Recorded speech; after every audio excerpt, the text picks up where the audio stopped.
kelompok 2, kelompok digital business dan cognitive computing. Dari kelompok tahu bakso dan es lumut ingin mempresentasikan hasil diskusi kami terkait tugas akhir. Sebelum kami mempresentasikan hasil analisis kami, izinkan kami untuk mengenalkan diri terlebih dahulu.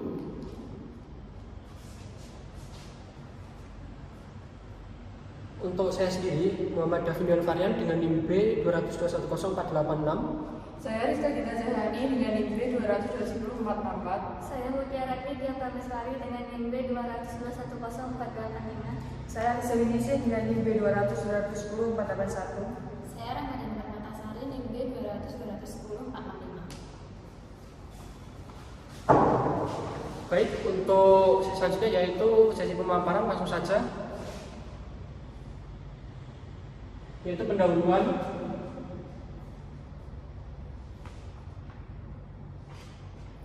Nah, sini bisnis kami di sini bernamakan Sensasi Rasa.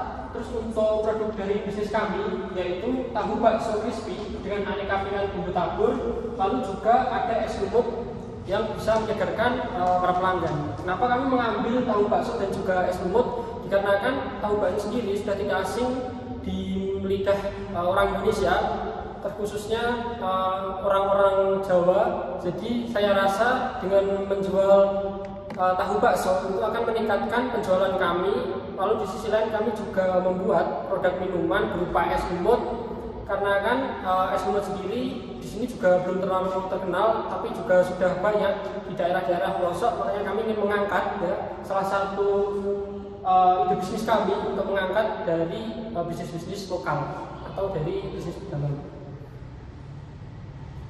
Baik, selanjutnya akan disampaikan oleh rekan saya. Selanjutnya model kanvas bisnis atau BMC. Yang pertama ini ada K Partners. Ada membeli bahan tahu bakso dan es lumut, dan ada pihak pemasaran, pengecer, bisa offline atau online. Nah, selanjutnya ada K Activities. Itu ada memproduksi tahu bakso dan es lumut dan pemasaran dan promosi. Selanjutnya, value proposition, ada rasa tahu bakso dan es lumut yang lezat dan beda dari yang lain. Ada harga terjangkau, kemasan yang praktis. Selanjutnya, customer relationship. Itu ada pelayanan pelanggan, feedback dan testimoni pelanggan, promosi diskon dan penawaran khusus, contoh membeli bundle pada tahu bakso dan es lumut. Selanjutnya ada customer segment. Itu bisa dari anak-anak hingga orang dewasa. Selanjutnya channel penjualan langsung di kampus, bisa online via Instagram, WhatsApp dan lain-lain. Selanjutnya key resources. Itu ada bahan baku berkualitas dan peralatan produksi. Selanjutnya cost struktur. Itu ada biaya bahan baku, biaya pemasaran. Selanjutnya revenue stream, penjualan langsung dan penjualan online. Analisis SLAP. Ini yang pertama ada faktor sosial. Di sini faktor sosial yang pertama, persepsi konsumen terhadap kesehatan, di mana semakin banyak konsumen yang peduli dengan kesehatan, mereka mencari cemilan yang sehat dan juga enak.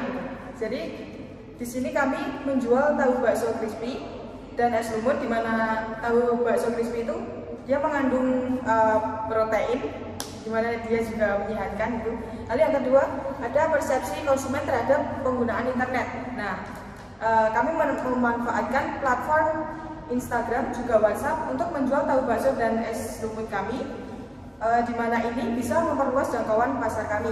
Lalu yang ketiga, masyarakat mungkin lebih tertarik pada produk makanan yang inovatif dan unik. Lalu yang kedua ada faktor legal dan etika. Yang pertama ini ada konsumen mendapatkan produk tahu bakso dan es lumut yang fresh, aman, juga berkualitas. Lalu yang kedua, perlindungan privasi. Nah, kami memastikan data pelanggan itu termasuk akun Instagram atau nomor WhatsApp yang digunakan untuk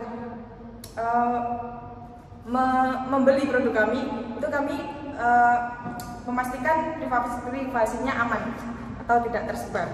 Lalu yang terakhir ada etika pemasaran.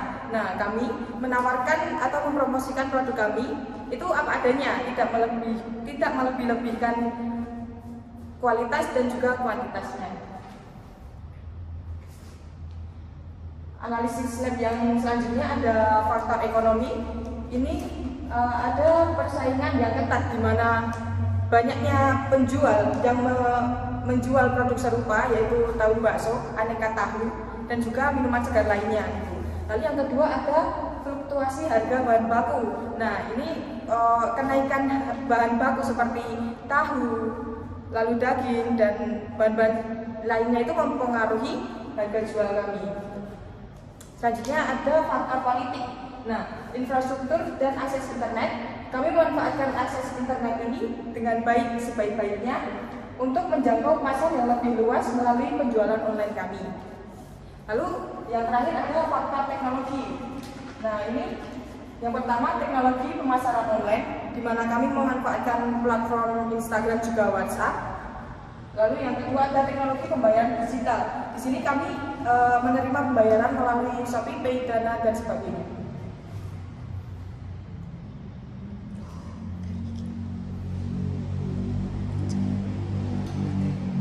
Selanjutnya ada analisis SWOT.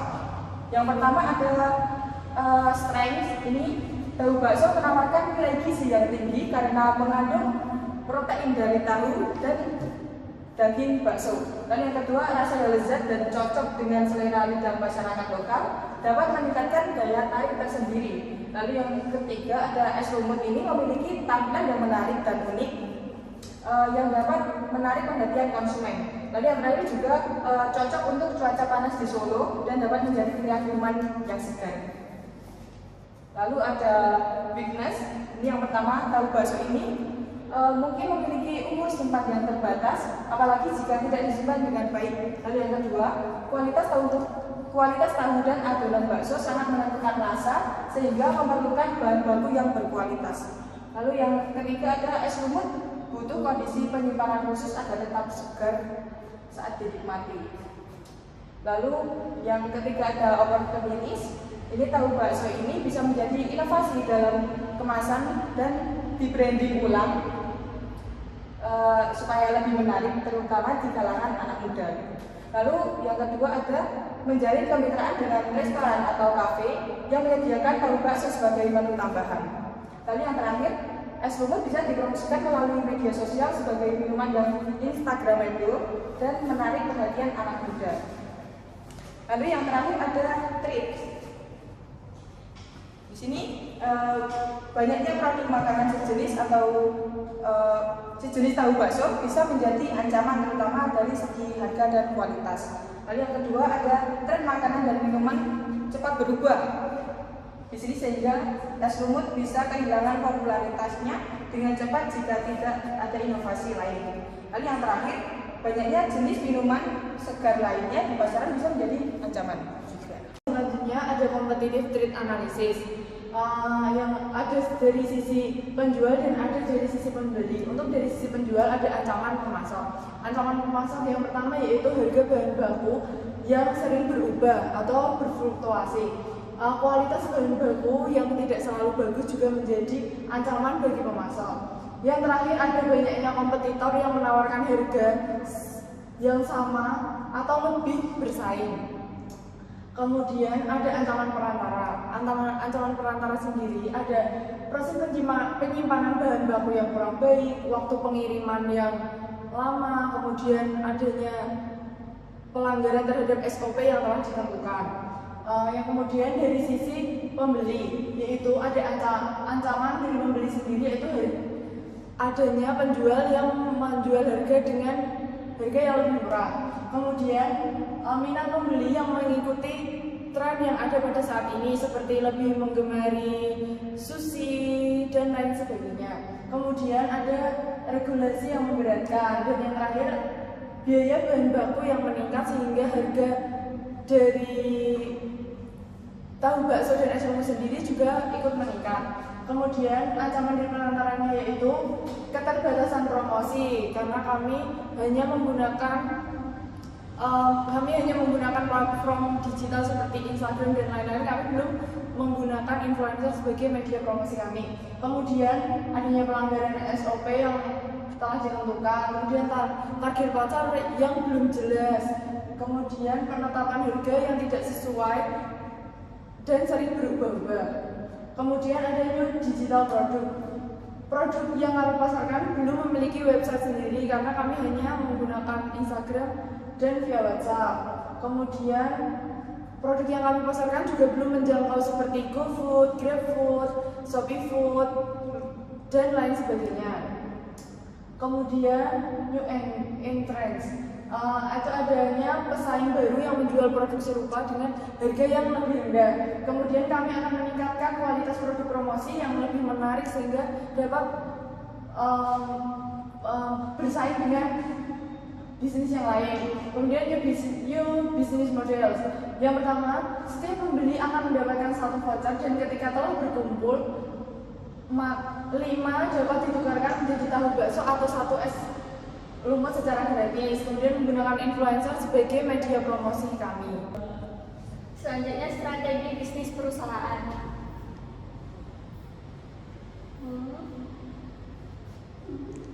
Nah, di sini ada strategi bisnis marketing. Di sini ada digital business channel prioritas. Nah, di situ ada platform, bisa disebut Instagram, WhatsApp, dan lain-lain. Dan yang selanjutnya ada konten visual. Konten visual yang menarik seperti foto dan video yang menunjukkan kelezatan produk dan testimoni pelanggan. Nah, selanjutnya ada market and product development. Nah, di situ ada inovasi produk, contohnya varian baru atau rasa pada tahu bakso dan es lumut. Nah, selanjutnya adanya pengembangan pasar. Nah, situ target pasar dapat menjangkau sampai luar daerah. Selanjutnya positioning and differentiation strategies. Nah, di situ ada bahan baku yang berkualitas tinggi dan ada tahu bakso yang menggunakan bahan berkualitas serta bumbu-bumbu pilihan untuk memastikan citra rasa yang unggul. Dan yang terakhir ada es lumut yang menggunakan bahan kualitas seperti susu.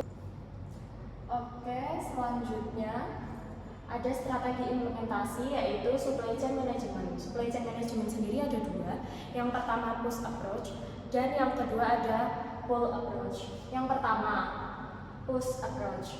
Dengan modal push approach, bisnis sensasi rasa dapat mengoptimalisasi proses produksi yang maksimal dan meningkatkan efisiensi baik dalam hal produksi maupun distribusi. Selanjutnya ada karakteristik. Yang pertama, pengembangan produk. Bisnis sensasi rasa dalam menggunakan model push approach adalah dengan melakukan inovasi baru untuk produk di mana produk ini tidak memiliki kesamaan dengan produk bisnis lain. Yang kedua, ada manajemen data. Dalam menggunakan model push approach, informasi data dan penggunaan teknologi untuk bisnis dibatasi dalam menjaga privasi, sehingga diperlukan permintaan khusus dari penjual maupun pembeli. Yang ketiga, ada siklus dan waktu respon. Bisnis sensasi rasa dalam menerapkan model push approach memiliki long response time karena perusahaan melakukan produksi dalam jumlah yang besar untuk mengantisipasi permintaan yang menumpuk, sehingga siklus dan waktu respon yang lama dapat menyebabkan komunikasi sedikit terganggu. Yang keempat, ada tingkat persediaan. Dengan model push approach, perusahaan memiliki jumlah persediaan bahan baku yang melimpah untuk dapat digunakan dalam proses produksi yang besar. Selanjutnya yang kedua ada pull approach, di mana model pull approach produk dibuat sesuai dengan permintaan pelanggan berdasarkan ketentuan yang diinginkan. Hal ini disebabkan karena perusahaan mengutamakan kualitas layanan yang baik terhadap pelanggan. Selanjutnya ada karakteristik dari pull approach, yaitu yang pertama pengembangan produk. Bisnis sensasi rasa dalam menggunakan model pull approach adalah dengan melakukan proses produksi sesuai dengan banyaknya jumlah permintaan dari pelanggan. Yang kedua, manajemen data. Dalam menggunakan model pull approach, informasi data yang tersedia sangat banyak dan bisnis sensasi rasa menggunakan teknologi baik saat proses pemasaran maupun penjualan. Yang ketiga ada siklus dan waktu respon. Dengan menggunakan model pull approach, di sini sensasi rasa memiliki short cycle dan response time, di mana penjual dan distributor dapat langsung menerima permintaan dari pembeli. Yang keempat ada tingkat persediaan. Di sini sensasi rasa dengan model pull approach memiliki level persediaan yang rendah karena penjual hanya akan memproduksi produk saat menerima permintaan dari pelanggan maupun distributor.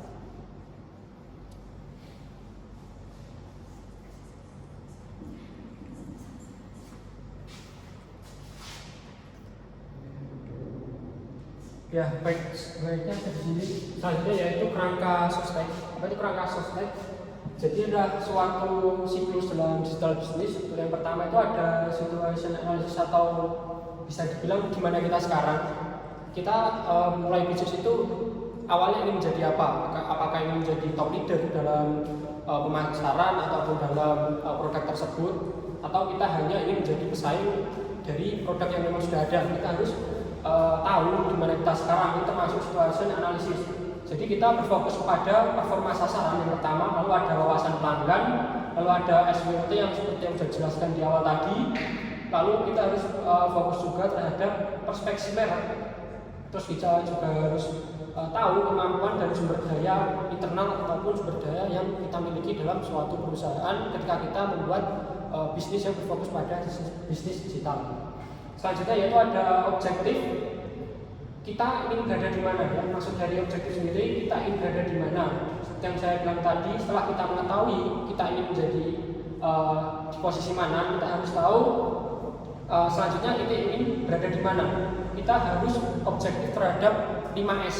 Seperti yang dijelaskan sini, yaitu pertama ada sell, ada serve, ada sizzle, ada speak, dan terakhir ada save.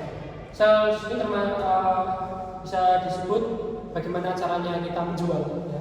Kita fokus pada penjualan, terus kita serve, bagaimana cara kita melayani dalam pelayanan untuk meningkatkan penjualan kita. Terus yang selanjutnya ada sizzle di sini bagaimana cara kita menyebarluaskan produk secara online di sosial media.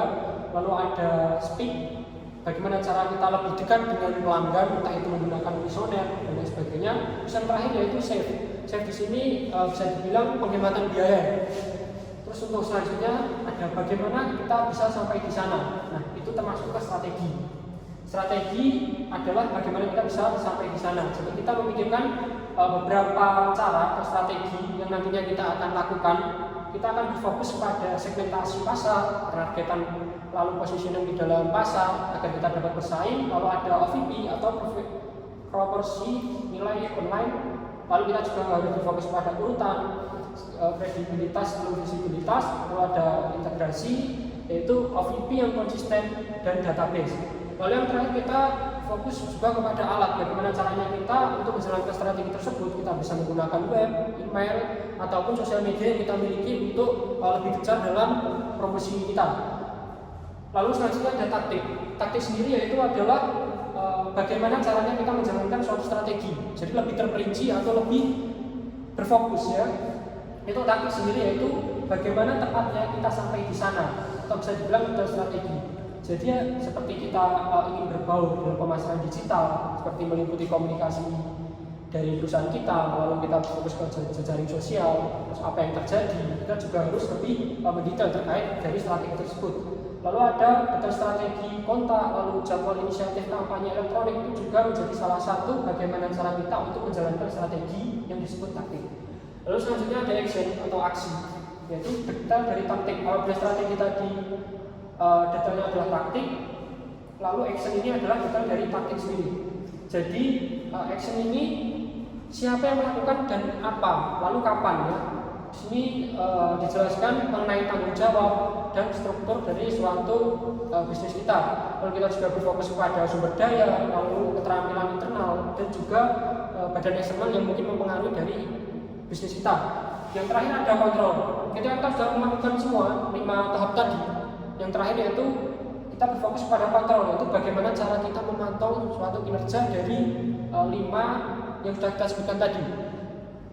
Terus melalui analisis web 5S tadi seperti sell, serve, sizzle, speak, dan save, Kalau ada KPI, pengujian kegunaan atau pembelanja, lalu kita survei kepuasan pelanggan, terus frekuensi pelaporan proses, pelaporan dan tindakan. Jadi kita lebih berfokus untuk mengawasi atau controlling terkait beberapa tahap di atas.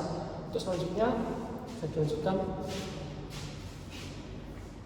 Jadi untuk materi selanjutnya yaitu CRM atau Customer Relation Management. Yang pertama ada pilihan pelanggan.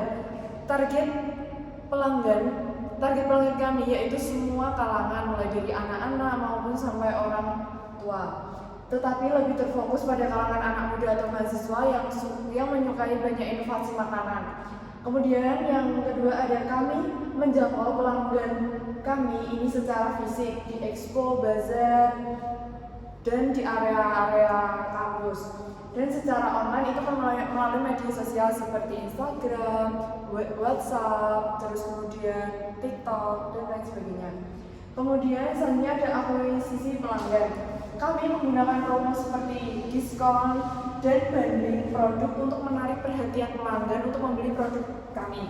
Untuk promosi di media sosial kami juga membuat konten menarik perhatian calon pelanggan yang tidak bisa datang ke expo yang kami adakan. Kemudian ada ekstensi pelanggan.